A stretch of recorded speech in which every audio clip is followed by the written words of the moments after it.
डाले कृष्ण मस्ताना, किया करता हूँ हर दम श्याम की अधिक पैमाना, किया करता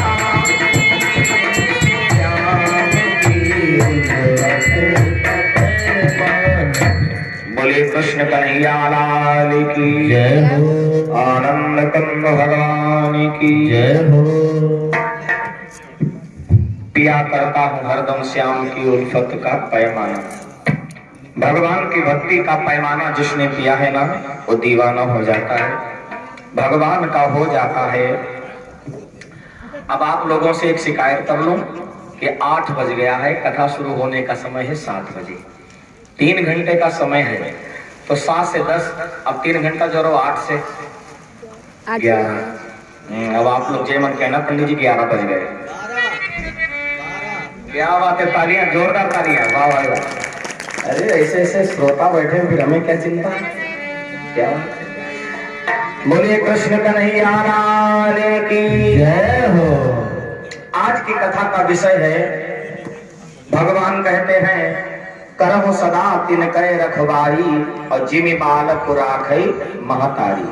जैसे एक माँ अपने बालक का लालन पालन करती है ना, वैसे ही भगवान अपने भक्त का लालन पालन करते हैं।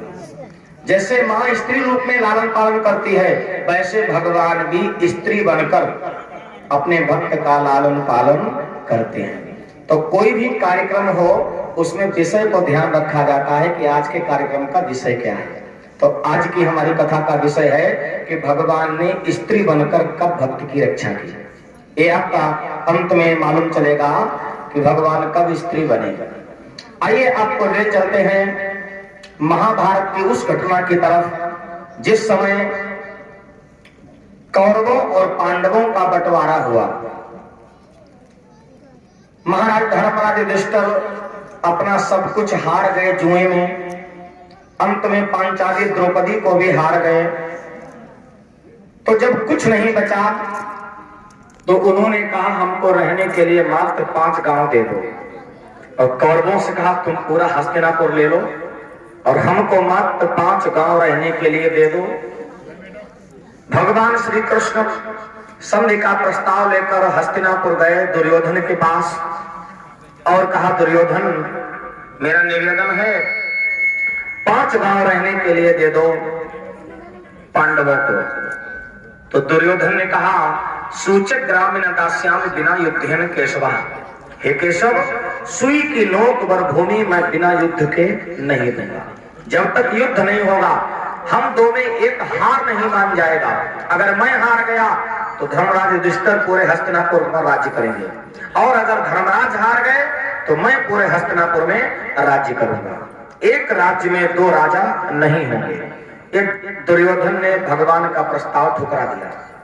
भगवान लौटकर वापस आ गए और भगवान ने धर्मराज से कहा युधिष्ठिर अब मैं तो जा रहा हूं और तुम युद्ध की तैयारी करो, क्योंकि दुर्योधन अब तुम्हें 5 गांव देने को भी तैयार नहीं है। सारे जब संधि के प्रस्ताव फेल हो गए तो अंततः युद्ध अवश्यंभावी हो गया। युद्ध आवश्यक हो गया।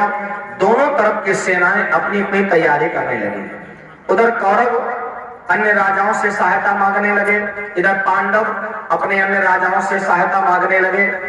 धर्मराज युधिष्ठिर ने ऐलान कर दिया कि आज का युद्ध धर्म और अधर्म के बीच में है। जो धर्म के पाले में आना चाहे, पूरे भारतवर्ष का कोई भी राजा हो वो हमारे पाले में आ जाए, हमारे पाले में धर्म का युद्ध हो रहा है। और जो अधर्म का साथ देना चाहे वो दुर्योधन के पाले में चला जाए, वो अधर्म का युद्ध कर रहा है। जिसको जो अच्छा लगा, जिसको धर्म अच्छा लगा वो धर्मराज के साथ आ गया, जिसको पाप अच्छा लगा, अन्याय अच्छा लगा, वो दुर्योधन के पाले में चला गया। दोनों सेनाएं तैयार हो गई और युद्ध की तैयारी होने लगी। जब युद्ध की तैयारी होने लगी तो धर्मराज युधिष्ठिर अपने 5 भाइयों को लेकर युद्ध भूमि के लिए प्रस्थान करने लगे कुरुक्षेत्र के लिए। तो धर्मराज युधिष्ठिर ने अपने भाइयों से कहा, 5 भाइयों से चलो माँ का आशीर्वाद ले लें, कुंती का। आज भी बालक कोई घर से बाहर जाता है भले ही वो विद्यालय पढ़ने जाता हो, नौकरी पे जाता हो, तो घर से जब निकलता है तो माता पिता का आशीर्वाद ले लेता है। तो पांडवों के पिताजी तो थे नहीं, महाराज पांडु तो पहले ही मर गए थे। मां रह गई थी कुंती, तो कहा चलो मां से आशीर्वाद ले आए। धर्मराज पांचों भाइयों को लेकर मां कुंती के पास गए और कहा मैया आज मुझे आशीर्वाद दो, आज एक मां पर संकट आया है। कौन सी मां? ये धरती मां, ये पृथ्वी मां, इस पर संकट आया है। घरो आवाज ठीक है। धरती मां पर संकट आया है और मैं एक मां से आशीर्वाद लेने आया हूं। मां मुझे आशीर्वाद दो और मेरे सर पे हाथ रखो और कहो धर्मराज तुम्हारी विजय हो। तेरा ऋण आज चुकाने को तेरे सुकुमारे जाते हैं। तेरा ऋण आज चुकाने को तेरे सुकुमारे जाते हैं। तेरा ऋण आज चुकाने को तेरे सुकुमारे जाते हैं और हिंद स्वतंत्र कराने को तेरे दुलारे जाते हैं। और हिंद स्वतंत्र कराने को तेरे दुलारे जाते हैं।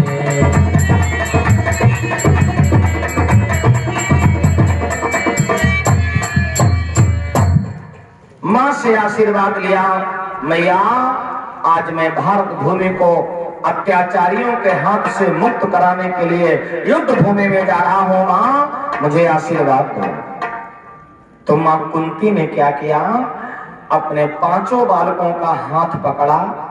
धर्मराज युधिष्ठिर, नकुल, सहदेव, अर्जुन और भीम, पांचों बालकों का हाथ पकड़ा और भगवान श्री कृष्ण के हाथ में थमा दिया और कहा कन्हैया ये पांचों बालक युद्ध भूमि में जा रहे हैं और इनकी तुम रक्षा करना, ये मेरा वचन है। भगवान कृष्ण ने कहा बुआ जी, कृष्ण की बुआ है कुंती, कहा बुआ जी चिंता मत करो, मैं इनको ले जाऊंगा और जैसे ले जा रहा हूं ना वैसे ही मैं इनको वापस भी ले आऊंगा। जैसे इनको ले जाऊंगा वैसे ही वापस लाऊंगा और इन वचनों में अंतर पाया तो मुख न तुम्हें दिखलाऊंगा। इन वचनों में अंतर पाया तो मुख न तुम्हें दिखलाऊंगा। इन वचनों में अंतर पाया तो मुख न तुम्हें दिखलाऊंगा। कन्हैया ने कहा बुआ जी मैं जैसे ही तुम्हारे बालकों को ले जा रहा हूं वैसे ही लाऊंगा और ये मेरा वादा है अगर तुम्हारे 5 में से एक भी कम हो गया तो मैं तुम्हें लौट कर मुंह नहीं दिखाऊंगा। कुंती ने कहा कृष्ण समझ लेना, वचन तो दे रहे हो, हमारे बेटों की रक्षा करना। बेटों को रण में भेज रही यहाँ छत्राणी की छाती है, यहाँ आंसू माँ की ममता में या भिखारिणी की छाती है। यहाँ आंसू माँ की ममता है या भिखारिणी की छाती है।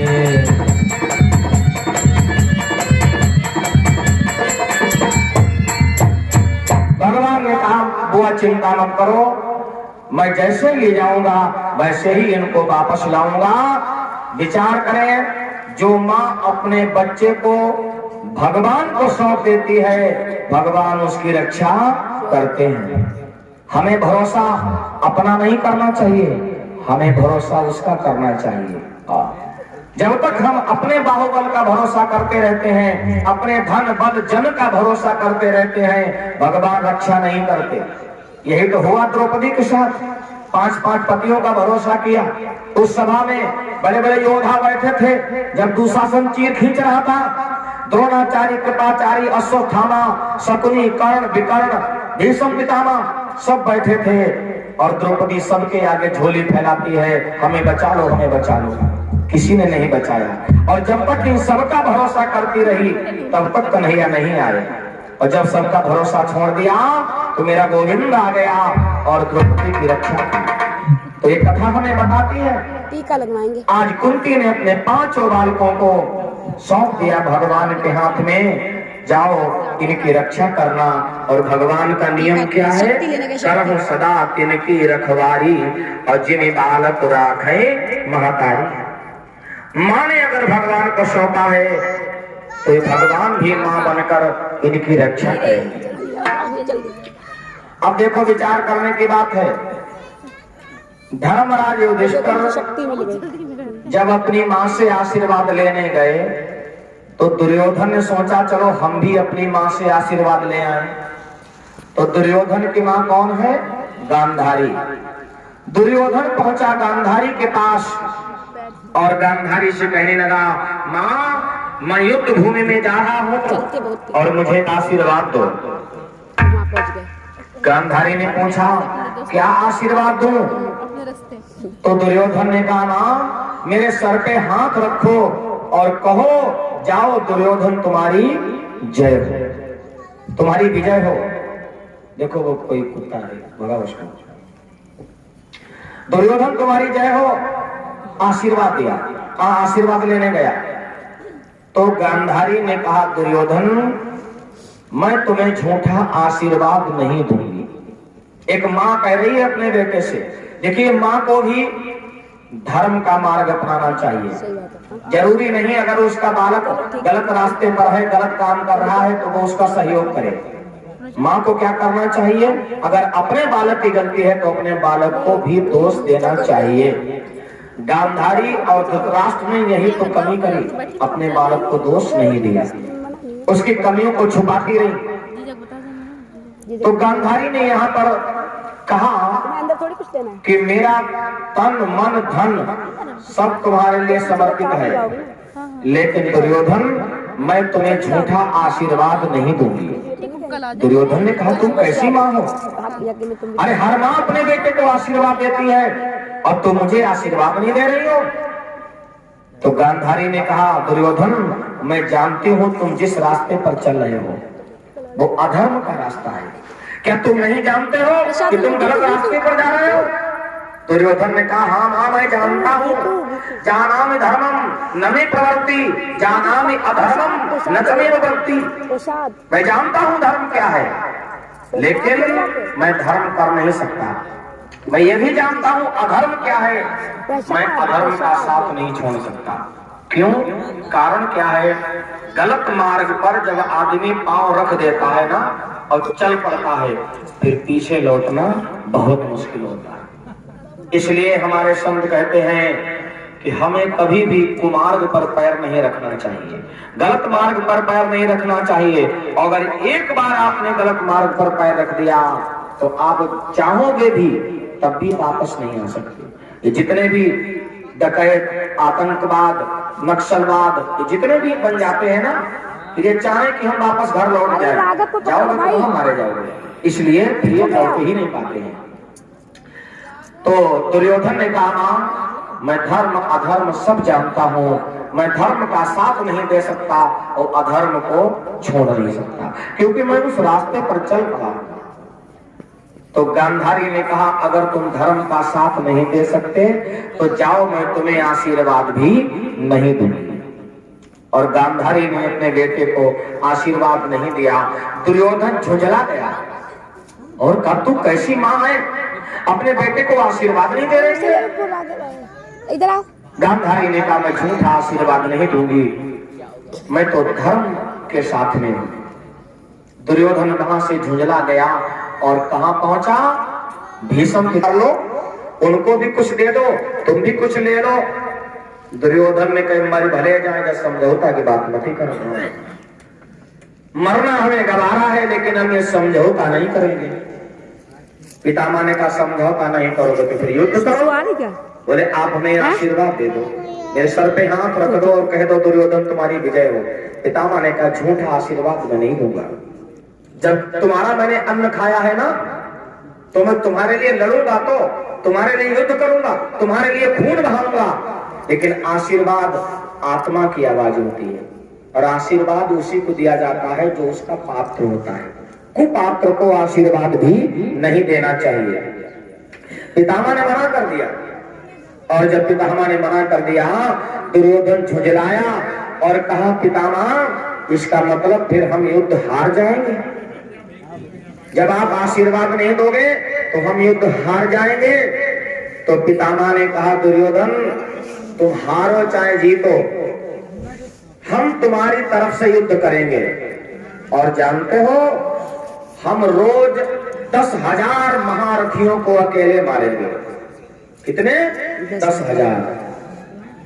10,000 महारथियों को पितामह ने कहा मैं अकेले मारूंगा, बाकी तुम सब लोग देख लेना। तो दुर्योधन ने कहा तब तो हम जीत सकते हैं। 10,000 तुम मारोगे, 10,000 मैं मारूंगा, 10,000 दुशासन मारेगा, 10,000 कर्ण मारेगा, 10,000 शकुनी मारेंगे, कर्ण विकर्ण तमाम योद्धा है महाराज, तब तो हम युद्ध जीत जाएंगे। पितामह ने कहा हाँ हो सकता है युद्ध जीत जाओ, हमारा प्रण है, हमारा संकल्प है कि हम 10,000 योद्धाओं को रोज मारेंगे। महाराज युद्ध प्रारंभ हुआ।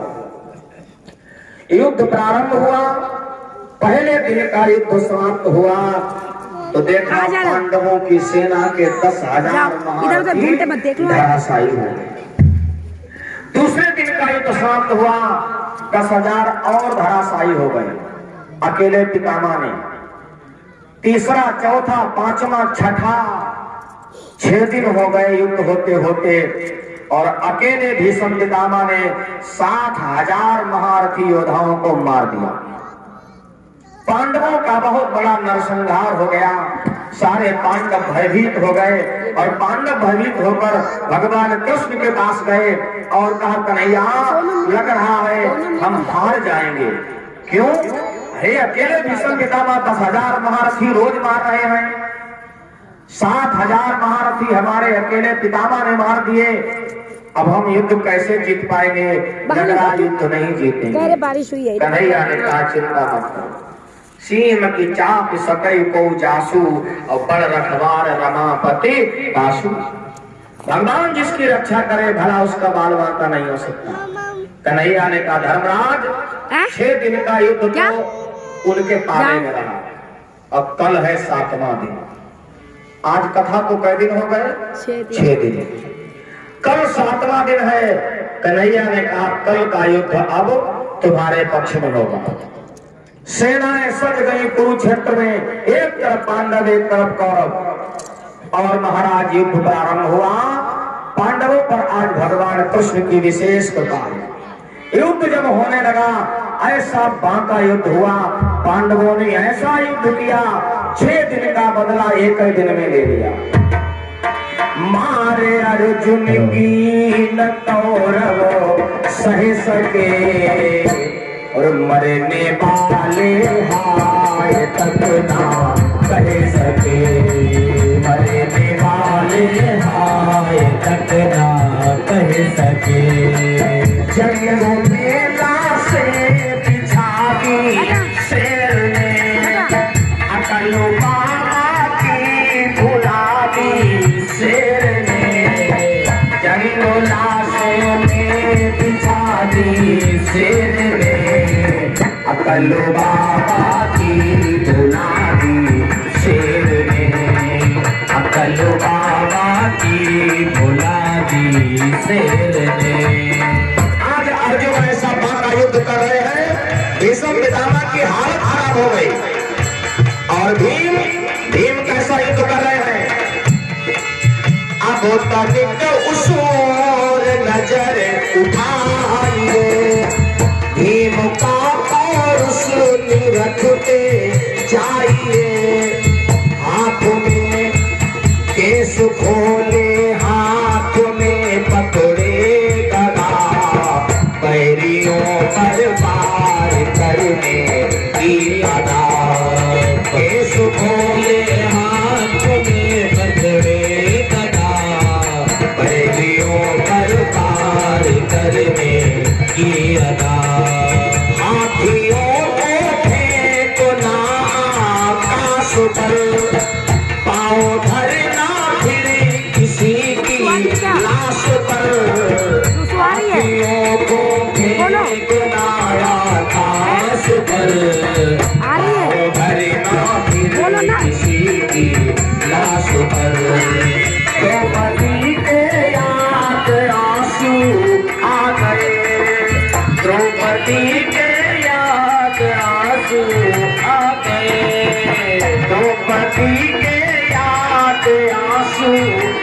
गए, क्षणों में 14 कौरवों को खा गए, क्षणों में 14 कौरवों को खा गए।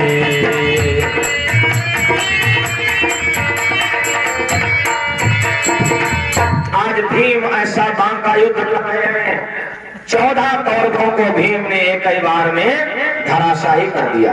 अर्जुन ऐसा युद्ध कर रहे हैं, कभी रथ यहाँ दिखता है, कभी रथ वहां दिखता है, चारों तरफ अर्जुन का रथ दौड़ रहा है और कौरवों की हालत खराब हो गई।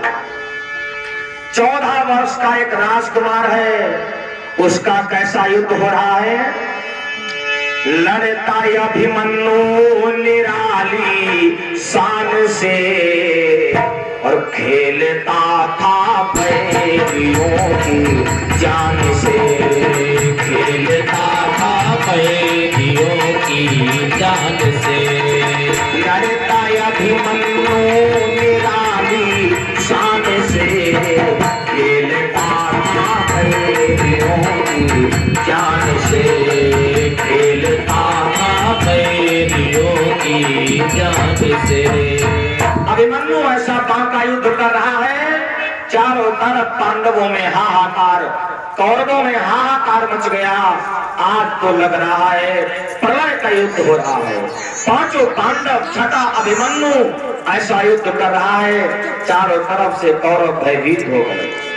पार्थ को नंदन प्रचंड पुरुषार्थ सो, संग्राम में शोणित की सरिता बहाता था। पार्थ को नंदन प्रचंड पुरुषार्थ सो, संग्राम शोणित की सरिता बहाता था। शंकर समान प्रलयंकर भयंकर हो, गर्ज गर्ज गर्भियों पे काज सी गिराता था। अब देश क्रोध कर उठाता था, जिधर दृष्टि रणमथ उधर ही पितान बन जाता था। और कहर मचाता था, उठाता था जिधर दृष्टि, एक हो करके भी वो अनेक दिखलाता था। अभिमन्यु एक है, लेकिन आज कौरवों को अनेक रूप दिखाई दे रहे हैं। जिधर कौरव देख रहे हैं उधर अभिमन्यु ही दिखाई दे रहा है। कौरवों की हालत खराब हो गई। शाम को युद्ध समाप्त हुआ तो देखें कौरवों के पाले में लाशें बिछी हुई हैं। शाम होने पर लड़ाई बंद थी, कौरवों की आज शोभा मंद थी। शाम होने पर लड़ाई बंद थी, कौरवों की आज शोभा मंद थी, कौरवों की आज शोभा मंद थी। रोता दुर्योधन चला पहुंचा ब्रह्मचारी भीष्म का डेरा जहां।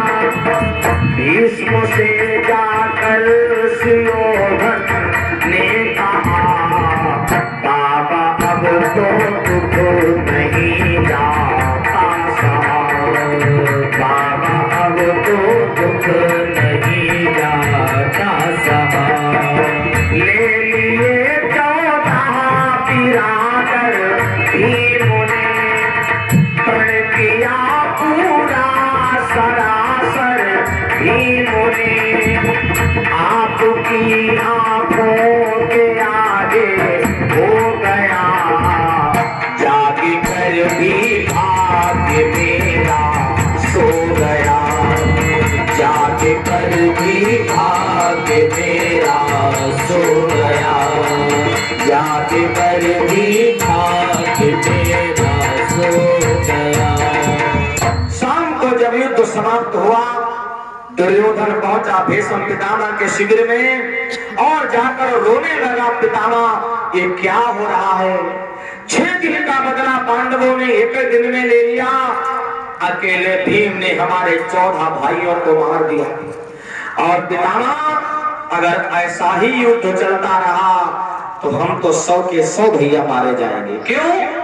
क्योंकि लग रहा है भीम अपना प्रण पूरा कर रहा है। भीम का प्रण क्या है?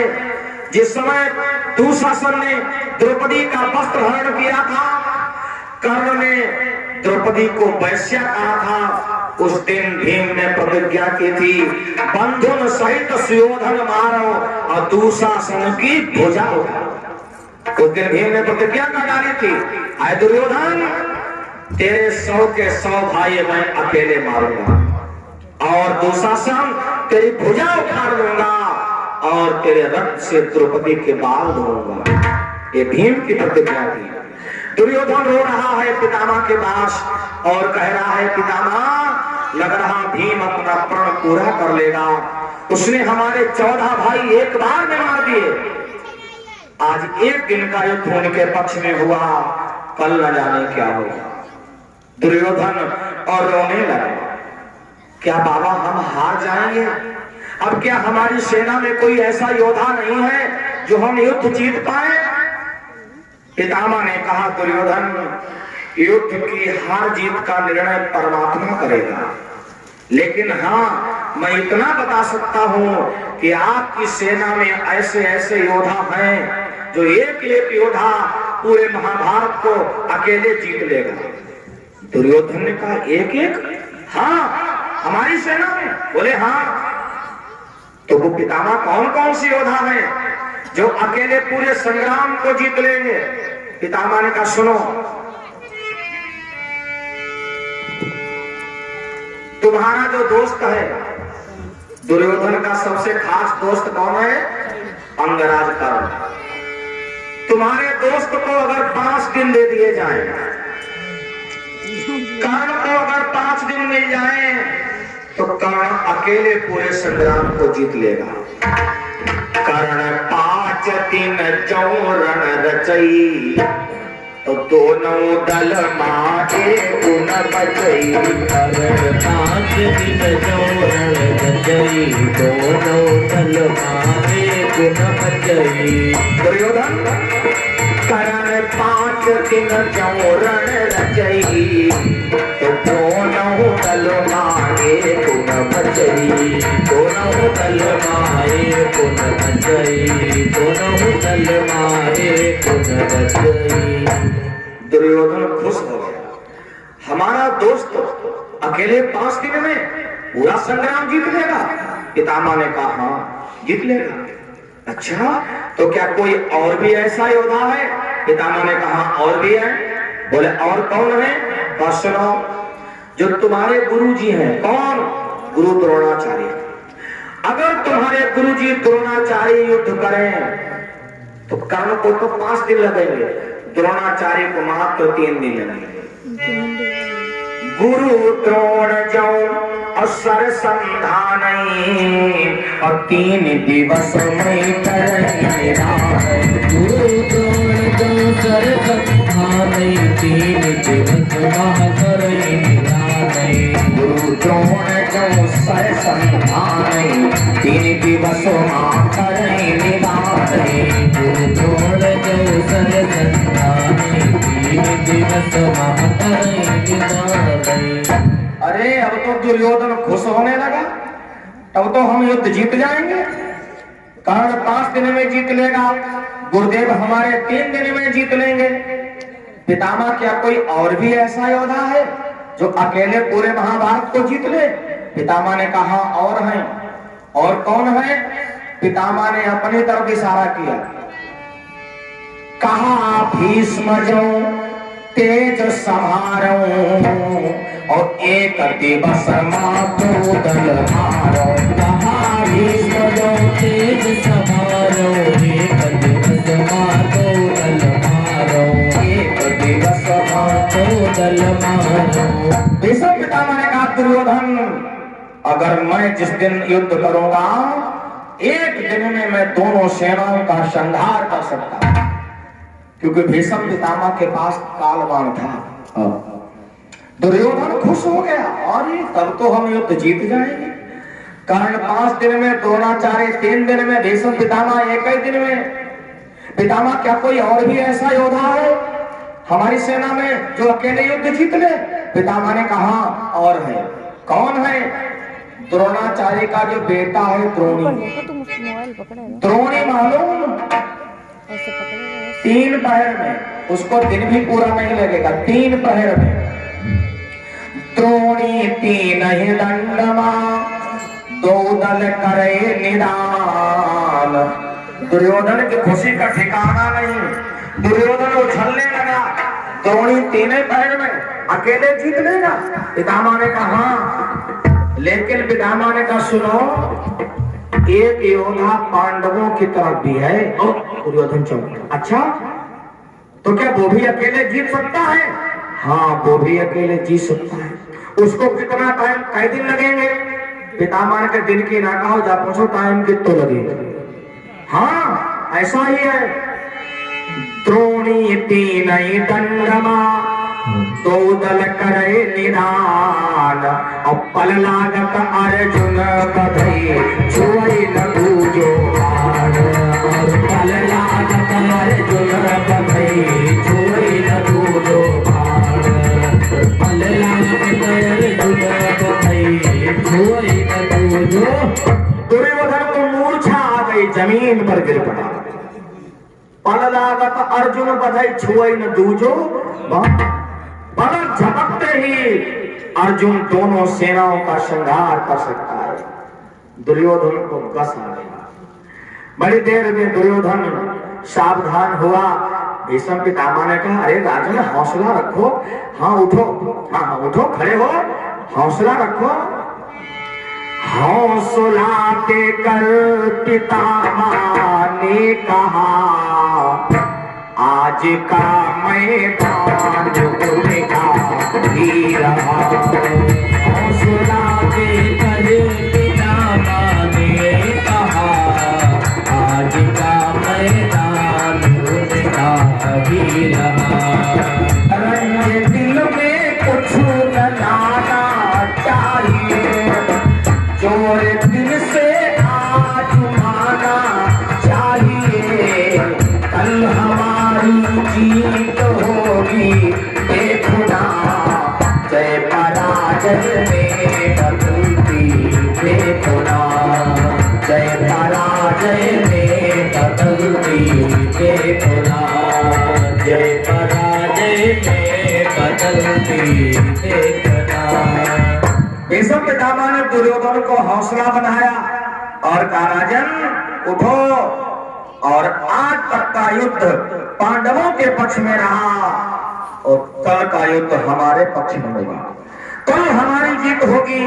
सुनत क्रोध भीषण तन काढ़ो, तीक्ष्ण सर निसंग ते काढ़ो।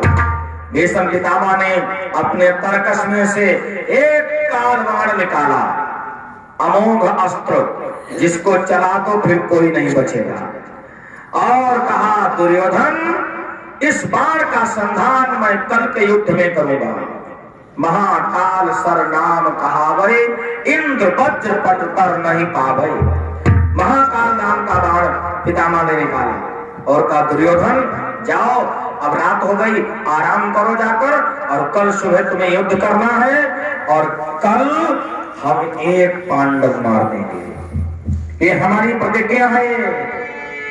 एक पांडव कल संहारा जाएगा, आज का बदला उतारा जाएगा। आज का बदला उतारा जाएगा। दुर्योधन ने कहा पितामह आप कह रहे हो हम एक पांडव को मार देंगे, लेकिन हमें नहीं भरोसा हो रहा है, क्योंकि उनकी तरफ बहुत छलिया और नटखट और छलिया कोई न कोई रास्ता निकाल लेगा, हमें भरोसा नहीं हो रहा है। पितामह ने कहा होगा छलिया, ये बाण हमारा कभी खाली नहीं जाता है और ये बाण मैं कल जरूर चलाऊंगा। एक पांडव कल संहारा जाएगा, आज का बदला उतारा जाएगा। आज का बदला उतारा जाएगा। भीष्म बोले कल तो ऐसी जंग है, भीष्म बोले कल तो ऐसी जंग है। क्या हुआ क्या हुआ जो कृष्ण उनके संग है, देवता भी कल अगर आ जाएंगे, निश्चय मुझसे वो पराजय पाएंगे, निश्चय मुझसे वो पराजय पाएंगे, निश्चय मुझसे वो पराजय पाएंगे। पितामह ने कहा दुर्योधन, अरे कन्हैया उनकी तरफ है तो क्या हुआ, होने दो।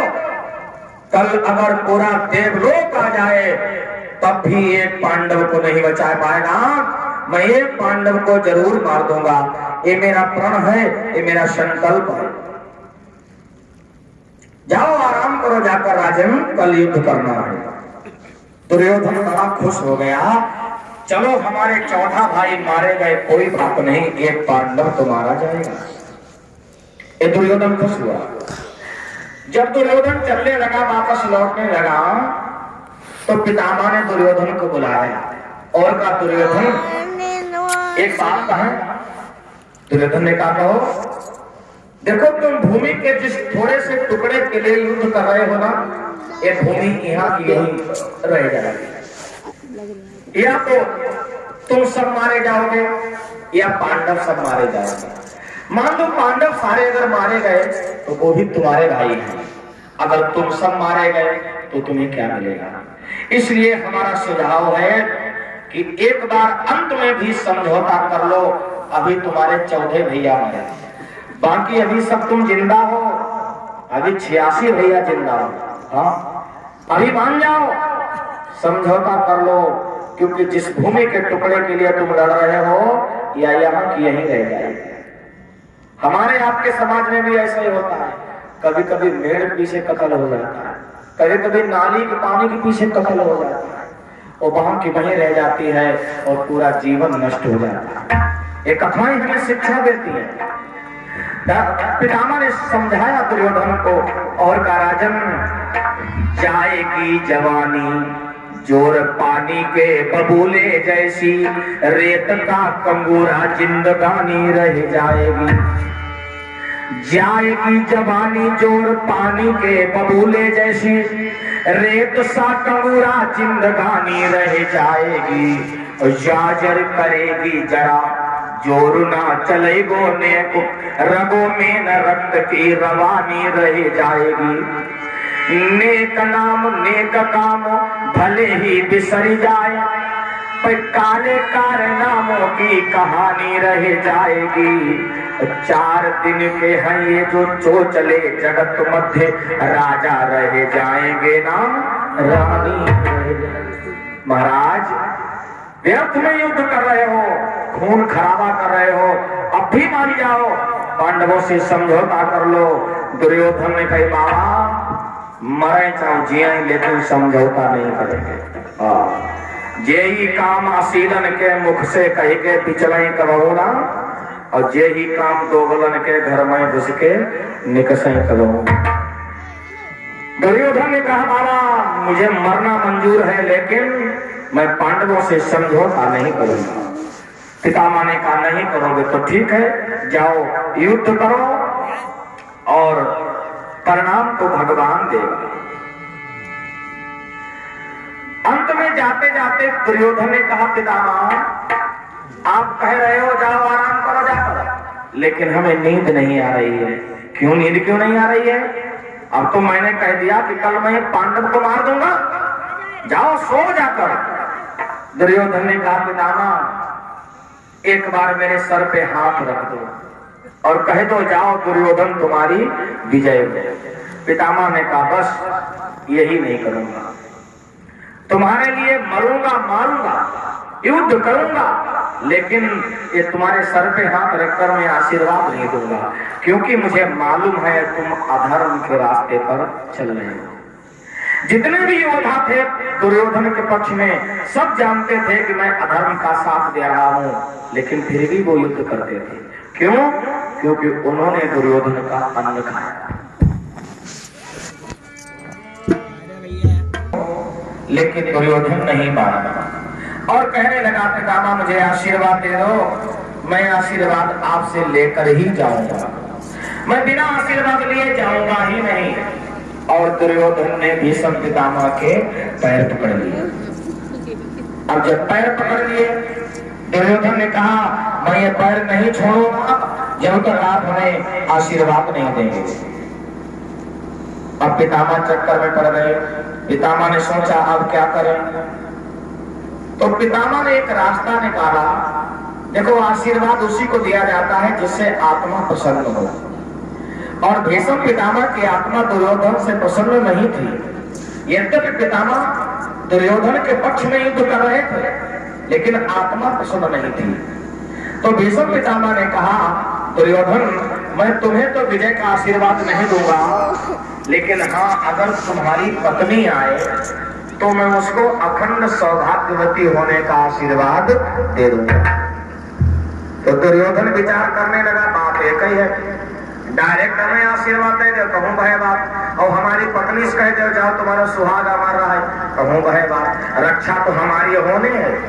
दुर्योधन ने कहा ठीक है पितामह, अगर आप चाहते हो तो मैं पत्नी को भेज दूंगा और आप उसको आशीर्वाद दे देना। पितामह ने कहा ठीक है, कल सवेरे ही बहू को भेजना, कल सवेरे ही बहू को भेजना, कल सवेरे ही बहू को भेजना, दूंगा मैं वरदान ऐसा देखना, दूंगा मैं वरदान ऐसा देखना। सुन के दुर्योधन कहाँ से चल दिया, सुन के दुर्योधन कहाँ से चल दिया, सुन के दुर्योधन कहाँ से चल दिया, इस खबर ने मचाहल चल दिया, इस खबर ने मचाहल चल दिया। दुर्योधन बड़ा खुश हो गया, प्रसन्न हो गया कि पितामह आज हमारी पत्नी को अखंड सौभाग्यवती होने का आशीर्वाद दे देंगे और मैं अमर हो जाऊंगा, फिर मैं नहीं मरूंगा। दुर्योधन खुश हो गया। धर्मराज युधिष्ठिर का एक गुप्तचर CID और सुन रहा था इनकी बातचीत, पितामह की और दुर्योधन की बातचीत को धर्मराज युधिष्ठिर का एक गुप्तचर सुन रहा था, और वो दौड़ कर गया कहा धर्मराज के शिविर में, और अर्जुन नकुल भीम से कहा गजब हो गया, गजब हो गया। धर्मराज ने कहा क्या हुआ, क्या गजब हो गया? अरे महाराज गजब हो गया, अब तो रोए रुबास नहीं आ रही है। अरे हुआ क्या, बताओ तो क्या हुआ? तो उस दूत ने कहा कि भीष्म पितामह ने एक तालबाण निकाला है, तालबाण, और वो तालबाण कल के युद्ध में वो चलाएंगे, और उन्होंने दुर्योधन के सामने प्रतिज्ञा ली है कि कल के युद्ध में हम एक पांडव को मार देंगे। और ये पांडव में तो रोवा पिटाने बच गए, पांडव रोने लगे। अब भीष्म पितामह की प्रतिज्ञा कोई साधारण प्रतिज्ञा थोड़ा, पांडव समझ गए अब तो एक भाई का मरना निश्चय है। बोले भीष्म पितामह ने दुर्योधन की पत्नी भानुमति को बुलाया है अपने शिविर में, काहे लिए बुलाया है? अखंड सौभाग्यवती होने का आशीर्वाद देने के लिए।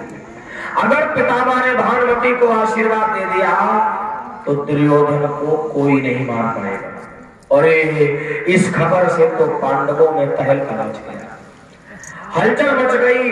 पांचों पांडव आपस में और रोने लगे, विलाप करने लगे, और क्या कह रहे हैं कि कल न जाने किसकी बारी आएगी, कल न जाने किसकी बारी आएगी, कल न जाने किसकी बारी आएगी, किसी की गर्दन कल उतारी जाएगी, किसी की गर्दन कल उतारी जाएगी। सरे कफन किसके उड़ाया जाएगा, कौन मरघट में सुलाया जाएगा।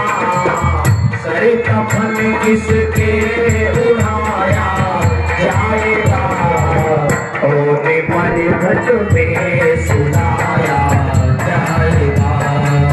कौन मरघट में सुलाया। हंसे द्रौपदी ने कही, लग रहा तुम्हें भगवान पर भरोसा नहीं है। कुंती ने जब पांचों हाथ भगवान कृष्ण के हाथ में सौंपे थे तो भगवान ने क्या कहा था, जैसे इनको ले जाऊंगा वैसे ही वापस लाऊंगा, इन वचनों में अंतर पाया तो मुख न तुम्हें दिखा। द्रौपदी ने कहा, लग रहा तुम्हें भगवान पर भरोसा नहीं है। अरे चलो भोजन करो चल के, कुछ नहीं होगा।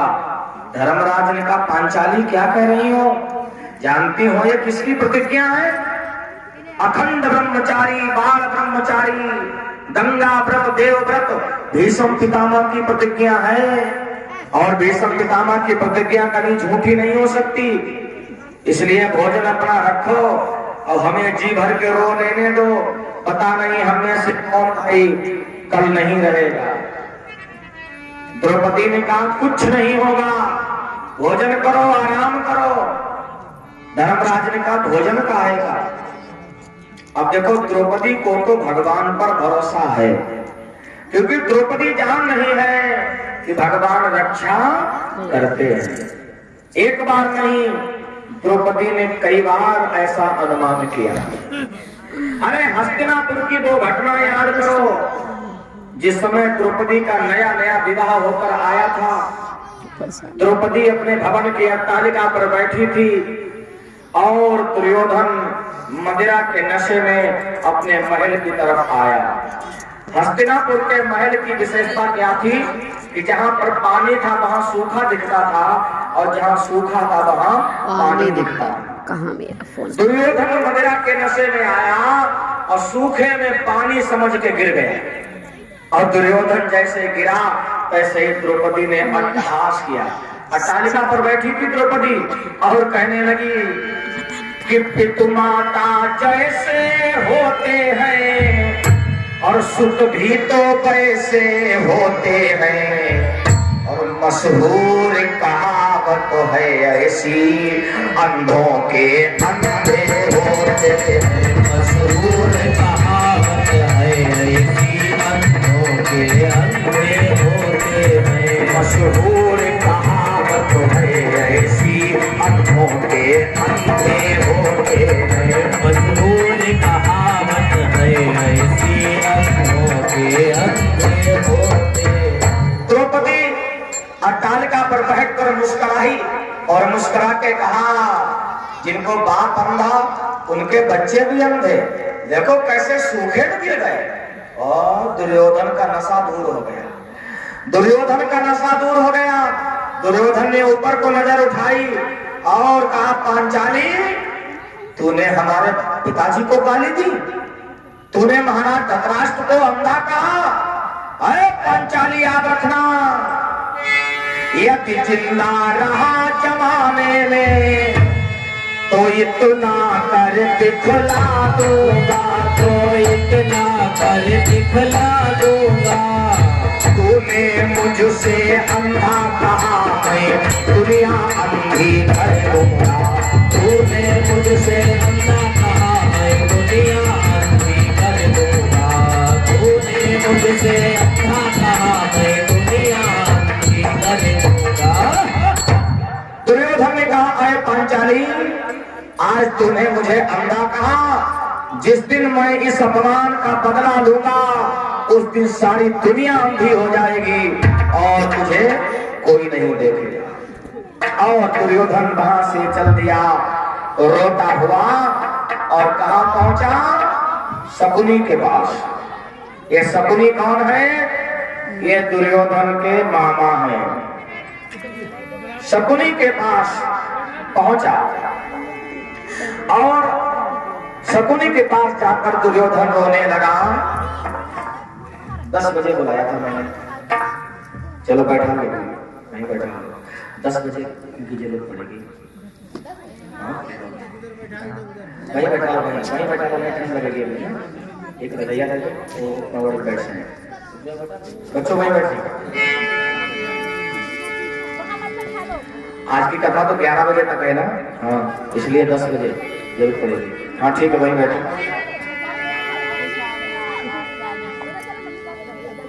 तो श्रोताओं ध्यान दो, दुर्योधन कहाँ पहुंचा? अपने मामा के पास। देखो कैसा लग रहा है। मामा कौन है? मेरी शिखा शकुनी।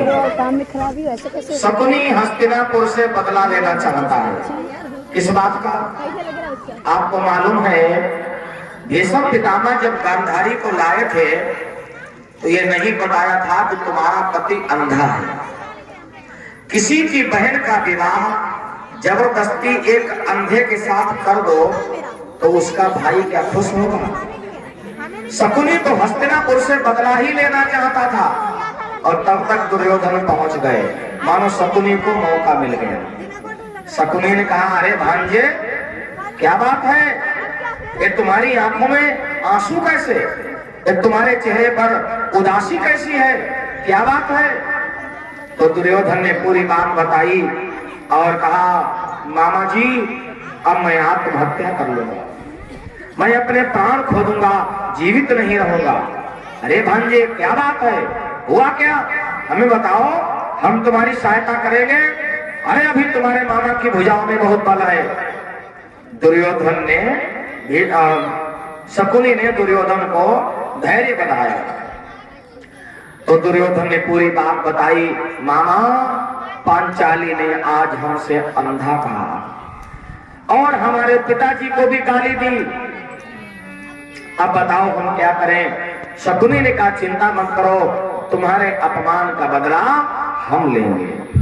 और महाराज दुर्योधन के साथ गांधार नरेश शकुनी हस्तिनापुर आ गया। याद रखना, मैं आपको एक बात बता दूं, ससुराल पक्ष का हस्तक्षेप जब घर में होता है ना तो बंटाढार हो जाता है, कल्याण नहीं होता है। घर बिगाड़े यारो, ससुराल बिगाड़े सारो। हाँ, अब आजकल तो परंपरा चल गई है, परंपरा। हाँ, जीजा सारे की दोस्ती। अगर आदमी कोई अपने घर में नया काम करना चाहता है ना तो ना तो अपने पिता से सलाह लेगा, ना अपने भाई से सलाह लेगा। सलाह किससे लेगा? लल्ला के मामा से। और वो भी रात में फोन करेगा चुपके से कि भैया एक मकान खरीदना चाहो, अगले महीने में खरीद ले। हाँ बिल्कुल खरीद लो। और 3 दिन बाद मामा फोन आओ, ओ भैया हमने एक गाड़ी तय करी, ऐसा करो 1 लाख रुपया हमें दे दो, मकान तुम अगले महीने में खरीद लो। और अगर अपने पिताजी से सलाह ली होती, अपने सगे भाई से राय ली होती तो भाई क्या कहता? हाँ भैया खरीदो, अगर कम पड़ जाए हमें बता देना, ये भाई कहता। लेकिन आप सलाह किससे ले रहे हो? वहां से। इसलिए और देखो, कथाएं हमें बताती हैं, चाहे कथा रामायण की हो, चाहे भागवत की हो, चाहे महाभारत की हो और चाहे आल्हा की हो, जितनी कथाएं हैं इनमें मामा का बहुत बड़ा रोल है। और इन कथाओं में मामा के हस्तक्षेप के कारण ही पूरा संग्राम हो गया। जैसे महाभारत में मामा शकुनी, रामायण में मामा मारीच, भागवत में मामा कंस और आल्हा में मामा माहिल। और इन मामाओं के कारण पूरा युद्ध हो गया। इसलिए हमारे सज्जन कहते हैं, समझदार, कि ससुराल पक्ष का हस्तक्षेप ज्यादा अपने घर में अच्छा नहीं है। और हो सके तो कोई अपने साले साहब को बहुत मानते हो सके तो उसे हमारी बात बुरी लगे, लेकिन हाँ ये तो कथा है। आज शकुनी ने कहा चलो हम चलेंगे और तुम्हारे अपमान का बदला लेंगे। तो महाराज शकुनी आए और शकुनी ने आकर हस्तिनापुर में द्यूत क्रीड़ा का आयोजन किया, जुआ खिलवाया। और आप जानते हैं कि जुआ में धर्मराज सब कुछ हार गए, सब कुछ हार गए, कुछ नहीं बचा तो उठकर चल दिए। तो शकुनी ने कहा, राजन कहाँ जा रहे हो? तो कहा, अब क्या हमारे पास सोना चांदी हीरे मोती जवाहरात रथ घोड़े हाथी कुछ नहीं रह गया, अब हम क्या करें? अब हम जा रहे हैं। तो कहा, अभी तुम्हारे पास एक ऐसी वस्तु है जो तुम सब भाइयों की साझे की है। क्या? पांचाली द्रौपदी इन पांचों भाइयों की साझे की है। ये पांचों भाइयों की कैसे हो गई? जिस समय राजा द्रुपद के यहाँ से अर्जुन पांचाली को मीन की आंख में तीर मार के जीत कर लाए थे, अज्ञातवास का समय चल रहा था। कुटिया के बाहर से अर्जुन ने आवाज लगाई, मां कुंती को, मां देखो मैं तुम्हारे लिए क्या तोहफा लाया हूँ, क्या उपहार लाया हूँ। कुंती भोजन बना रही थी, वहीं से आवाज लगा दी, जो भी लाए हो पांचों भाई आपस में बांट लो। अब गेहूं हो तो बांट ले। पांचाली, तो इसलिए वो पांचाली पांचों पतियों की पत्नी कहलाई। और यहाँ पर एक अंतर कथा ये भी आती है कि पांचाली ने जब भगवान की तपस्या की, पूजा की, तो पांचाली ने भगवान से मांगा था कि हमारा पति ऐसा हो जो निशानेबाज हो, धनुर्धारी हो, गदाधारी हो, कुशल नीतिज्ञ हो। तो भगवान ने कहा, ये भी बातें ये काली में कहाँ मिली, इसलिए 5 व्यवस्था करी। तो इसलिए पांचाली के 5 पति हुए। आज जब पांचाली को दांव पर लगाया धर्मराज ने, तो शकुनी पासे फेंक रहा है, जुआ युद्ध छल बल से होई, और बिन छल बल जीते न कोई। छल से उसने पांसा फेंके और पांसा दुर्योधन के पक्ष में चले गए। ठहाका मारकर हंसा दुर्योधन और कहा, दुशासन आज पांचाली को हमने जीत लिया, जा केस पकड़कर पांचाली को ले आ। और दुशासन जाता है मदिरा के नशे में, पांचाली को बुलाता है, पांचाली चलो, बड़े भैया ने तुमको सभा के बीच में बुलाया है। पांचाली उस समय स्नान कर रही थी, उसने मना किया, मैं नहीं जाऊंगी वहां। अरे सभा के बीच में तो सारे पुरुष हैं, वहां स्त्रियों का कोई काम नहीं, जाओ मना कर देना दुर्योधन से, मैं नहीं आ रही हूं। दुशासन लौट आया। दुशासन ने कहा, भैया पांचाली ने तो आने से मना कर दिया। दुर्योधन ने कहा, दुष्टो जा केस पकड़कर खींच कर ले आ। याद रखना, कथा चाहे रामायण की हो, चाहे भागवत की हो, चाहे महाभारत की हो, जिसने स्त्रियों के केस से खिलवाड़ किया, जिसने स्त्रियों के केस पकड़े, उनका पूरा वंश नष्ट हो गया। दुशासन ने द्रौपदी के केस पकड़कर खींचा। द्रौपदी ने प्रतिज्ञा की है, दुशासन जब तक तेरे वंश का विनाश नहीं हो जाएगा मैं ये केस नहीं बांधूंगी। रामायण में देखो, रावण ने सीता के केस पकड़कर रथ पर बैठाला। सीता ने संकल्प किया, रावण जब तक तेरे वंश का विनाश नहीं हो जाएगा मैं केस नहीं बांधूंगी।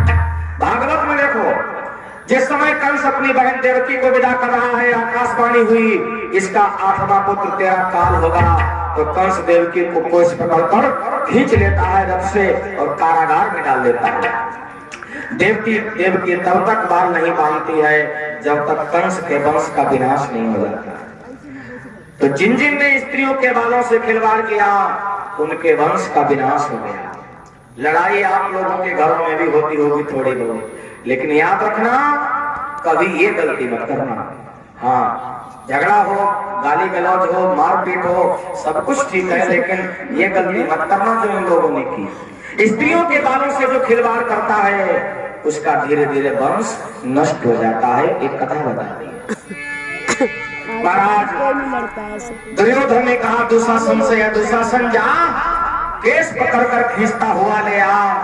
द्रौपदी ऋतु स्नान करके वस्त्र पहन रही थी और उसी समय दुशासन जाता है, केस पकड़कर घसीटता हुआ खींचता हुआ ले आता है और सभा के मध्य में डाल देता है। द्रौपदी ने जब नजरें उठाई, चारों तरफ 5 पति, कर्ण, विकर्ण, अश्वत्थामा, द्रोणाचार्य, कृपाचार्य, महाराज भीष्म पितामह सब बैठे हैं और कोई नजर नहीं उठा रहा, सबकी नजरें नीची हो गई। दुर्योधन ने कहा, दुशासन आए तू शासन क्या देख रहा, तू खड़ा अचंभे में आकर, और कर दे निवस्त्र इस अबला को, बिठला दे मेरी कंधे पर। कर दे निवस्त्र इस अबला को, बैठा दे मेरी कंधा पर। यही तन से सब पसन उतारो, अब करी विवरण जन्मा बैठारो, करी विवरण जन्मा बैठारो, करी विवरण जन्मा बैठारो। जब ऐसा आदेश दिया दुर्योधन ने, द्रौपदी हाथ जोड़ने लगी और कहने लगी, राजन ये क्या कह रहे हो? ये कहते हुए तुम्हें लज्जा नहीं आती? मैं तुम्हारी भाभी हूँ, मैं तुम्हारे खानदान की कुलवधू हूँ, और इस सभा के बीच में ऐसा आदेश दे रहे हो? द्रौपदी ने हाथ जोड़े। कुरुपति ये तुम क्या कहते हो, नहीं उचित तुम्हारा कहना है, और लज्जा का कैसे त्याग करूं, लज्जा नारी का कहना है। लज्जा का कैसे त्याग करो, लज्जा नारी का कहना है।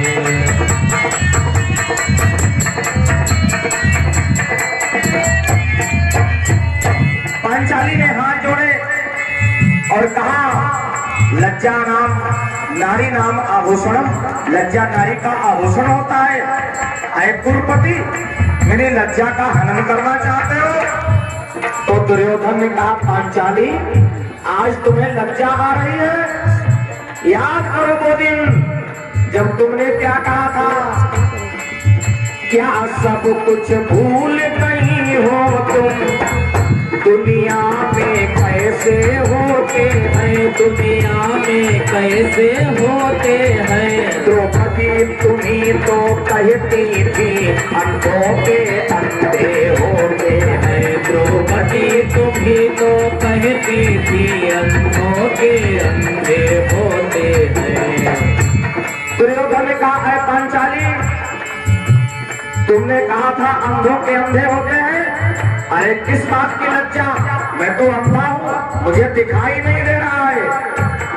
और पांचाली आज नजर उठाओ, पूरी सभा में देखो सबके सब अंधे बैठे हैं। कैसे?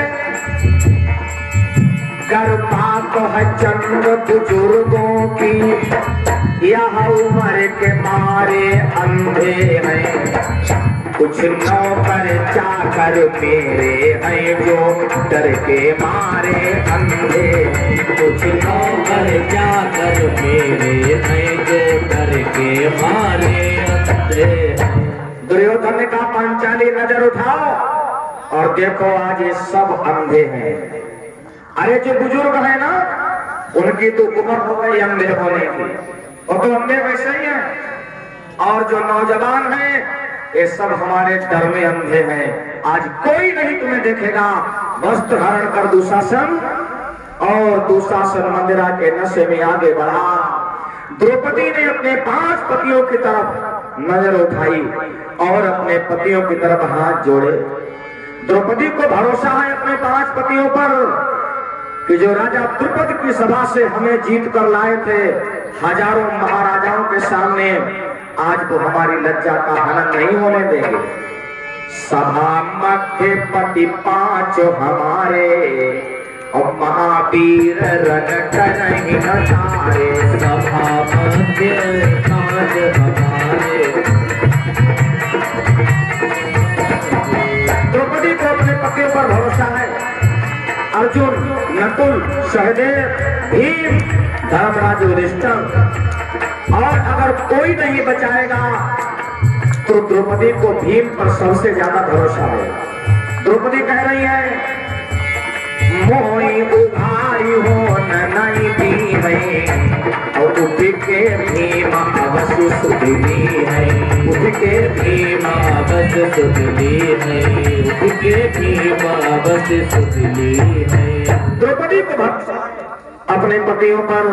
द्रौपदी कह रही है, कोई नहीं आएगा तो भीम पर मुझे ज्यादा भरोसा है, भीम हमें बचाएंगे। दुशासन मंदिरा के नशे में झूमता हुआ आगे बढ़ता है और झपट्टा मारता है। द्रौपदी का साड़ी का पल्लू पकड़ना चाहता है। द्रौपदी अपने को बचाती है, आगे बढ़ जाती है और द्रौपदी अर्जुन की तरफ देखती है और कहती है, अरे विश्व के सबसे बड़े धनुर्धारी वीर, आज तुम्हारा गांडीव धनुष कहाँ गया? कहाँ गयो गांडीव तुम्हारा? और प्रिया तुम्हारी करती पुकारा, प्रिया तुम्हारी करती पुकारा। जब सब ही से भई निराशा, पहुंची भीमसेन के पास। जब सब ही से भई निराशा, पहुंची भीमसेन के पास। अर्जुन, नकुल, सहदेव, धर्मराज, युधिष्ठिर सबके आगे जाकर द्रौपदी ने हाथ जोड़े, लेकिन सबने नजरें नीची कर ली। अंत में पहुंची द्रौपदी भीम के पास। भीम को क्रोध आ गया, नहीं रहा गया। भीम जो गदा लेकर उठे और जो भीम ने गदा घुमाई तो 14 कौरव गदा घुमाने में धराशायी हो गए। और भीम ने प्रतिज्ञा की, दुष्ट दुशासन दो भुज तोड़ो, शीश तोड़ लौकी संफोड़ो। अरे दुशासन, मेरी प्रतिज्ञा है, तू इन अपवित्र हाथों से पवित्र द्रौपदी का पल्लू पकड़ रहा है, मैं तेरी दोनों भुजाएं उखाड़ लूंगा और तेरा शीश फोड़कर लोहू पीऊंगा। ये मेरी प्रतिज्ञा है। भीम प्रतिज्ञा करते हैं कि कोई भीम ऐसे वैसे योद्धा नहीं है। भीम बड़ा पानी वाला योद्धा है। पानी बिन मोती को खरीदे नाई जौहरी, पानी बिन सुंदर सिरोही कौन काम की। पानी बिन हीरे और मोती को खरीदे कौन, पानी बिन कीमत न हीरे की छदाम की। पानी बिन सुंदर सरोवर ननी को लागे, पानी बिन सूख जाति बेली नागर पान की।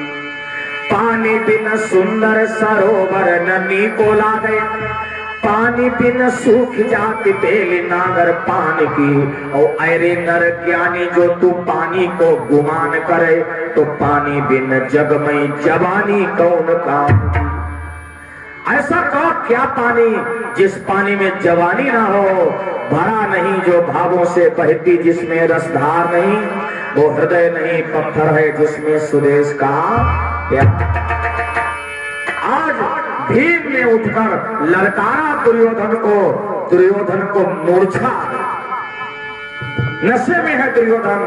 धर्मराज ने भीम का हाथ पकड़ लिया और कहा, भैया बैठ जाओ, बैठ जाओ, क्योंकि हम द्रौपदी को हार चुके हैं। अब द्रौपदी हमारी वस्तु नहीं रह गई। भीम को बहुत क्रोध आया, लेकिन बेचारे वचनबद्ध हैं, कुछ कर नहीं सकते हैं। धर्मराज ने भीम को बैठा लिया और द्रौपदी चारों तरफ जाती है, हाथ जोड़ती है, प्रार्थना करती है, मुझे बचा लो, मुझे बचा लो। धर्मराज ने जब भीम को बैठाला तो द्रौपदी धर्मराज की तरफ गई, हाथ जोड़ने लगी और कहने लगी, हे धर्मराज, अरे आप मुझे ना बचाओ तो भीम को हाथ पकड़कर बैठा लो तो ना, भीम को ही बचाने दो, क्या सभा के बीच में मेरी लाज चली जाएगी? धर्मराज ने नजरें नीची करी। द्रौपदी ने कहा, ओ धर्म धर्म की आन रखो, हे गदाधीर को पीर कहाँ। धर्म धर्म की आन रखो, गदाधीर बहमान कहाँ। ओ धर्म धर्म की आन रखो, ओ गदाधीर बहसान कहाँ। दौड़ो दौड़ो दादा चाचा, अर्जुन को तीर कमान कहाँ। दौड़ो दौड़ो दादा चाचा, अर्जुन को तीर कमान कहाँ। द्रौपदी हाथ जोड़ती है और कहती है, आओ इस सभा में हमारा कोई दादा है, कोई चाचा है, कोई बाबा है, सब बैठे हैं और मुझे कोई नहीं बचा रहा। आओ मुझे बचाओ, मेरी लाज रखो। ओ विप्रो तुम ही सहाय करो, मैं अब लातीन तुम्हारी हूँ, और आज कुछ मान रखो बाबा, मैं बहू तुम्हारी हूँ, और आज कुछ मान रखो बाबा, मैं बहू तुम्हारी हूँ। बचा लो मुझे बाबा पितामह, आज तुम ही बचा लो, मैं आज तुम्हारी बहू हूँ और भीख मांग रही हूँ अपने लज्जा की, मुझे बचा लो। आज भीष्म पितामह ने भी नजरें नीची कर ली, कोई नहीं जब बचाने आया तो अंत में पांचाली ने ध्यान लगाया। बोलो वृंदावन बिहारी लाल की जय हो। राशिता तुम्हारा निहारे नयन, राशिता तुम्हारा निहारे नयन, आजा कन्हैया, आजा कन्हैया, पुकारे बहन, राशिता तुम्हारा निहारे नयन, राशिता तुम्हारा निहारे नयन, आओगे तो फिर तुम्हें क्या मिलेगा, आओगे तो फिर तुम्हें क्या मिलेगा, में लिखोटा मृतक तनु मिलेगा, देखोगे तो फिर, देखोगे तो फिर भरोगे नयन,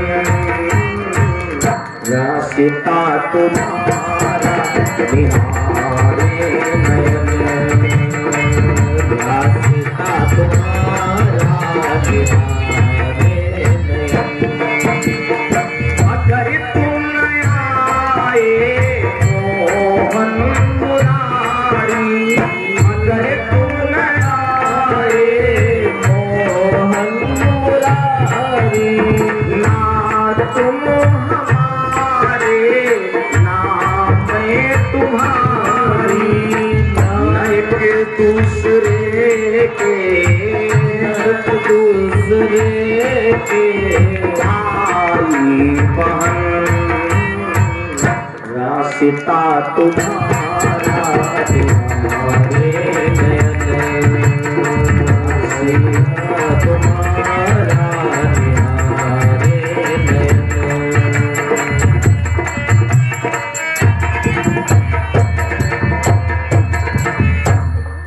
भगवान कृष्ण के कानों में वो करुण पुकार पड़ी और भगवान कृष्ण जैसे बैठे थे रुक्मिणी के साथ में मनोरंजन कर रहे थे और चौसर खेल रहे थे भगवान, और सोई एकदम दौड़ पड़े, दौड़ से कहा, गरुड़ को बुलाया, अरे जल्दी हमें हस्तिनापुर की सभा में पहुंचाओ। गरुड़ ने कहा, गरुड़ को अहंकार हो गया, अरे चलो मैं अभी पहुंचा दूंगा, पल भर में पहुंचा दूंगा। भगवान ने कहा तुम्हें भी अहंकार हो गया। सो भगवान ने गरुड़ को भी छोड़ दिया और दौड़ कर पहुंच गए, और जो दुशासन साड़ी खींचने लगा उसमें साड़ी बढ़ाने लगे। सच है कोई क्या करे जौ सहाय यदुवीर, 10 सहस्त्र गज बल घटा, घटा न 10 गज हीर। 10,000 हाथियों का बल था दुशासन में। दुशासन हार गया, मूर्छित हो गया, जमीन पर गिर पड़ा, साड़ी खींचते खींचते ढेर लगा दिया और साड़ी खत्म नहीं हुई। साड़ी बीच नारी है कि नारी बीच साड़ी है, साड़ी बीच नारी है कि नारी बीच साड़ी है, साड़ी बीच नारी है कि नारी बीच साड़ी है, साड़ी बीच नारी है कि नारी बीच साड़ी है, साड़ी बीच नारी है कि नारी ही की साड़ी है, साड़ी की किनारी है कि नारी ही की साड़ी है, साड़ी बीच नारी बीच साड़ी बीच नारी है, नारी की किनारी है कि नारी ही की साड़ी है। इतनी सारी इकट्ठी हो गई, दुशासन बेहोश हो गया और द्रौपदी की लाज बच गई। बोलो वृंदावन बिहारी लाल की जय हो। और भगवान ने ऐसा क्यों किया? ये भी भगवान को अपना कर्ज उतारना था। शिशुपाल की सभा में आप लोग जानते हैं, शिशुपाल को 100 खून माफ थे। 100 बार अगर गाली देगा तो भगवान ने कहा मैं क्षमा कर दूंगा। 100 से ऊपर जब शिशुपाल ने गालियां दी तो भगवान ने चक्र को आदेश दिया, सर कट गया और वहीं पर भगवान की भी उंगली कट गई। ये भगवान की लीला थी। सारी पटरानियों की परीक्षा ले रहे थे, कोई नहीं आया। पांचाली दौड़ी और बहुत सुंदर साड़ी पहनी थी, पल्लू फाड़ा और कन्हैया की उंगली में पट्टी बांध दी। कन्हैया ने कहा जाओ, आज से मैंने तुम्हें अपनी बहन मान लिया और जब भी हमें याद करोगी हम वहीं हाजिर हो जाएंगे। एक एक धागे का कर्ज एक एक साड़ी से चुकाया। करम सदा तिनकी रखवारी, जिन बालक राखे महतारी। तो मन अपना वहीं रखना। आज द्रौपदी कह रही है अपने पतियों से, चलो भोजन करो, रोना चिल्लाना बंद करो और कुछ नहीं होगा क्योंकि भगवान रक्षा करते हैं। ये द्रौपदी को भरोसा है क्योंकि द्रौपदी को अनुभव है। द्रौपदी ने अपने जीवन में देखा है कि जब कोई रक्षा नहीं करता तो भगवान रक्षा करते हैं। द्रौपदी ने समझाया अपने पतियों को, चलो आराम करो, चलकर सुबह युद्ध करना। लेकिन पति तो रो चिल्ला रहे हैं। द्रौपदी हंस रही है और कह रही है लग रहा तुम्हें भगवान पर भरोसा ही नहीं है। अगर तुम्हें भरोसा होता तो तुम नहीं रोते चिल्लाते। और द्रौपदी को पूरा भरोसा भगवान पर है। एक बार की और घटना है, भगवान ने एक बार द्रौपदी की और रक्षा की। कब? जिस समय पांडव जुआ हार गए तो इनको 12 वर्ष का वनवास दिया गया। तो पांडवों के जो पुरोहित हैं, कुल पुरोहित धौम्य ऋषि, उनसे पांडवों ने कहा, हमारे भी कुल पुरोहित हमारे बीच में जो देवेश भैया हमारे यजमान हैं इस कथा के, उनके कुल पुरोहित मदनापुर से पधारे हैं, आप भी बैठे हुए हैं। कुल पुरोहित का बहुत बड़ा सौभाग्य होता है। तो धर्मराज युधिष्ठिर के जो कुल पुरोहित हैं धौम्य ऋषि, धर्मराज ने अपने पुरोहित से कहा, महाराज मैं वनवास जा रहा हूँ 12 वर्ष के लिए, साथ में पांचाली भी जा रही है, हम वहां जंगल में अपना समय कैसे बिताएंगे और भोजन की व्यवस्था कैसे होगी, क्या खाएंगे पिएंगे? तो उनके पुरोहित ने कहा कि तुम भगवान सूर्य की आराधना करो, सूर्य की प्रार्थना करो और सूर्य भगवान से कुछ मांगो। तो महाराज उन्होंने सूर्य भगवान से प्रार्थना की तो सूर्य भगवान ने धर्मराज युधिष्ठिर को एक अक्षय पात्र दिया। उस अक्षय पात्र की विशेषता थी कि सुबह को भोजन बनाकर उसमें रख दो और दिन भर चाहे जितने लोग भोजन करो, कितना बड़ा भंडारा करो, भोजन नहीं खत्म होगा। और शाम को द्रौपदी जब भोजन कर लेगी फिर उसको धुल देगी तो भोजन समाप्त हो जाएगा। सुबह को फिर वही प्रक्रिया, भोजन बनाया पांचाली ने, उसी अक्षय पात्र में रख दिया और दिन भर खूब खाया पिया। जो संत महात्मा आ गया उसको भी खिलाया पिलाया और शाम को सूर्यास्त के समय भोजन समाप्त हो गया। सो धौम्य पुरोहित के द्वारा वो अक्षय पात्र लेकर धर्मराज युधिष्ठिर पहुंचे जंगल में। और जब जंगल में गए तो जंगल में तो मंगल हो गया। सुबह को थोड़ा सा भोजन बनाती है पांचाली, अक्षय पात्र में रख देती है, दिन भर खूब खाते पीते हैं और शाम को चैन की नींद सोते हैं। ये बात मालूम चल गई दुर्योधन को कि हमारे भैया तो जंगल में मंगल कर रहे हैं, इनका मंगल कैसे भी नष्ट होना चाहिए। अब दुष्ट का तो ये काम ही है कि हमारे सामने वाला खुश ना रहे। तो दुर्योधन क्या करता है, दुर्योधन ने दुर्वासा ऋषि से कहा, महात्मा जी हमारे भैया ने तुम्हारी दावत करी, न्योता करो तुम्हारा। अच्छा हाँ, अकेले मत जाना, अपने शिष्यों को भी लेकर जाना। और दुर्वासा ऋषि के शिष्य मालूम कहते 10,000 शिष्यों को लेकर हमारे भैया धर्मराज ने जंगल में बुलाया है। दावत के लिए चले जाना। बोले ठीक चले जाएंगे, लेकिन एक बात याद रखना। हाँ क्या? कि सूर्य अस्त होने के बाद बुलाया है, समझो बात। सूर्यास्त के बाद भोजन खत्म हो जाता है। सोचा दुर्योधन ने कि दुर्वासा ऋषि जाएंगे, भोजन होगा नहीं, और दुर्वासा ऋषि के श्राप तो कहीं मुंह पर रखोगा, तनिक देर में श्राप दे दे, जितना बड़े भारी क्रोधी महात्मा है। सो दुर्वासा ऋषि 10,000 शिष्यों को लेकर संध्या के समय में पहुंच गए। कहां? धर्मराज युधिष्ठिर की कुटिया के पास।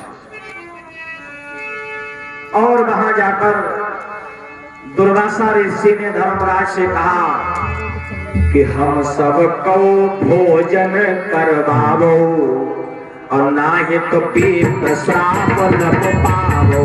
अब सबको भोजन करवाओ, ना ही तो पीप श्राप न पावो। हम सब को भोजन करवाओ, और ना ही तो पीप श्राप न पावो। नाही तब श्राप तब पावो, नाही तब श्राप तब पावो। दुर्वासा ऋषि ने कहा, ऐ धर्मराज, 10,000 शिष्य हमारे साथ में हैं, और मैं अभी जा रहा हूँ सरोवर में स्नान करने, और मैं सरोवर में स्नान करके अभी आ रहा हूँ, और तुम भोजन तैयार करो, अभी हम सब लोग तुम्हारे यहाँ भोजन करेंगे आके। याद रखना, अगर कोई चालाकी की भोजन नहीं कराया तो मैं तुम्हें श्राप दे दूंगा। और ये धर्मराज के हाथ पांव फूल गए। धर्मराज को थी फकत उसी पात्र तक आस, दौड़े फौरन ही गए पांचाली के पास। धर्मराज दौड़कर पांचाली द्रौपदी को बुलाने लगे। पांचाली पांचाली पांचाली, कहाँ हो? इधर आओ। पांचाली ने देखा महाराज हाथ रहे हैं। पांचाली ने पूछा क्या हुआ? अरे पांचाली गजब हो गया। अरे क्या हुआ? दुर्वासा ऋषि आए हैं 10,000 शिष्यों को लेकर, और कह रहे हैं कि हम भोजन करेंगे। ए पांचाली, एक बात बताओ, क्या तुमने अभी भोजन तो नहीं किया? तुमने वो अक्षय पात्र भी धुल के तो नहीं रखा? खिचुपड़ी आह पांचाली की, बोली सर्वस हो चुकी है। खिचुपड़ी आह पांचाली की, बोली सर्वस हो चुकी है। खिचुपड़ी आह पांचाली की, बोली सर्वस हो चुकी हो। हे प्राणनाथ, कुछ क्षण पहले वो अक्षय पात्र हो चुकी हो। हे प्राणनाथ, कुछ क्षण पहले वो अक्षय पात्र हो चुकी हो। पांचाली ने कहा, स्वामी अभी थोड़ी देर पहले हमने वो अक्षय पात्र धुल के रख दिया। अब धर्मराज की नीचे की सांस नीचे, ऊपर की सांस ऊपर, अब नहीं बचेंगे। आज तो दुर्वासा ऋषि श्राप दे ही देंगे, अब कैसे बचेंगे? द्रौपदी ने कहा, चिंता मत करो। क्यों? हम करें उनका चिंतन और वो करें हमारी चिंता। कौन? भगवान। द्रौपदी ने फिर भगवान केशव को याद किया। बोलो वृंदावन बिहारी लाल की जय हो। द्रौपदी ने भगवान को याद किया, और संध्या के समय में ही भगवान श्री कृष्ण आए। भगवान कृष्ण रात्रि के समय में आए। भगवान आराम कर रहे थे, संध्या हो चुकी थी, दिन भर के थके हुए थे। सो भगवान जब आए तो भगवान ने द्रौपदी से कहा, बहन तुम भी टाइम बे टाइम बुला लेती हो। शाम का समय था, विश्राम करने का टाइम था, और तुमने बुला लिया। बहन आज मालूम, आज हमने भोजन तक नहीं किया। तो द्रौपदी ने कहा, भोजन नहीं किया? कन्हैया ने कहा, हाँ ऐसा है, पहले अगर कुछ रखा हो भोजन ले आओ। एक चावल था उसमें। द्रौपदी ने कहा, हमारी मजाक बना हुआ है, यहाँ भोजन है को संकट, और तुम कह रहे भोजन ले आओ। पहले बात तो सुनो, यहाँ कितना बड़ा संकट आ गया। कन्हैया ने कहा, बात सुनेंगे बाद में, हमें लगी भूख, पहले कुछ खाने को हो तो ले आओ। अरे द्रौपदी ने कहा कुछ भी नहीं है खाने को। झूठ बोल रही हो, ज्यादा नहीं भूख लगी है, अगर एक रोटी रखी हो वही ले आओ खा लेंगे। द्रौपदी ने कहा आधी भी नहीं रखी है। कन्हैया ने कहा बहन तूने तो खाया होगा ना, तेरी अगर जूठी रखी हो वही ले आओ खा लेंगे। पांचाली ने कहा बिल्कुल कुछ भी नहीं है। और जानते हो कन्हैया भोजन का बहुत बड़ा संकट आ पड़ा है। कन्हैया ने कहा हम कुछ भी नहीं सुनेंगे, पहले हमारा संकट खत्म करो, हमें भूख लगी। अब द्रौपदी सोचे अब क्या खिला दे इसे, हम क्या दे दें कन्हैया को। कन्हैया कह रहे पहले हमें भोजन कराओ। पांचाली बोली मनमोहन क्या तुम्हें ठिठोल सुहाया है, और घाव पर नमक छिड़कने को क्या हमने तुम्हें बुलाया है। घाव पर नमक छिड़कने को क्या हमने तुम्हें बुलाया है। पांचाली बोली मनमोहन क्या तुम्हें ठिठोल सुहाया है, क्या घाव पर नमक छिड़कने को क्या हमने तुम्हें बुलाया है। क्या घाव पर नमक छिड़कने को क्या हमने तुम्हें बुलाया। पांचाली ने कहा कन्हैया जिस बात का संकट अब वही चीज तुम मांग रहे हो, भोजन नहीं है बिल्कुल। तुम तो लग रहा है घाव पर नमक छिड़क रहे हो।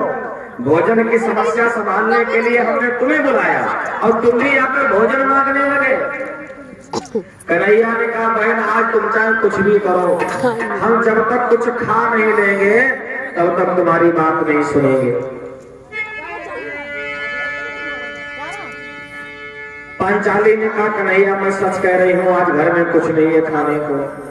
तो कन्हैया ने कहा तो कटोरा उठाया वो जिसमें तो रोटी रखी थी, हमको देख ली, जरूर उसमें रखी हुई है। हाँ द्रौपदी झुंझला गई और द्रौपदी क्या करती है, मनमोहन बोले ओ बहना जो भी हो खाने को ला दो, और विश्वास में हमको होता है वो अक्षय पात्र ही दिखला दो। विश्वास न हमको होता है वो अक्षय पात्र ही दिखला दो।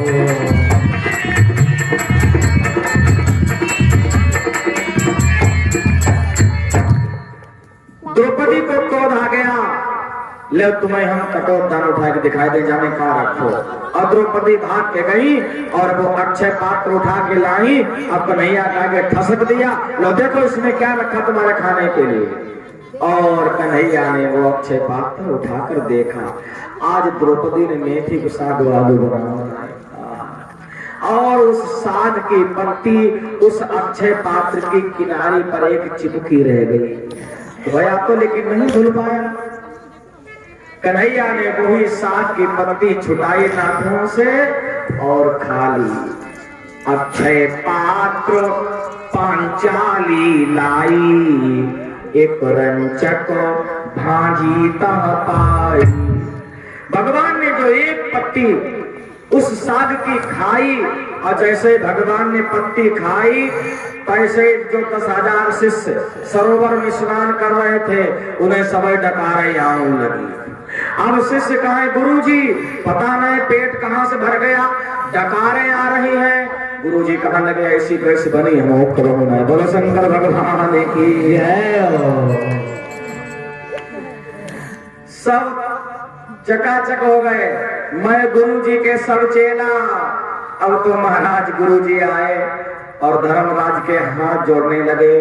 दुर्वासा यह वचन प्रकाशा, अब कबम हो भगत कर नाशा। भक्त की कभी हार नहीं होती है। दुर्वासा हार मानकर और लौट गए।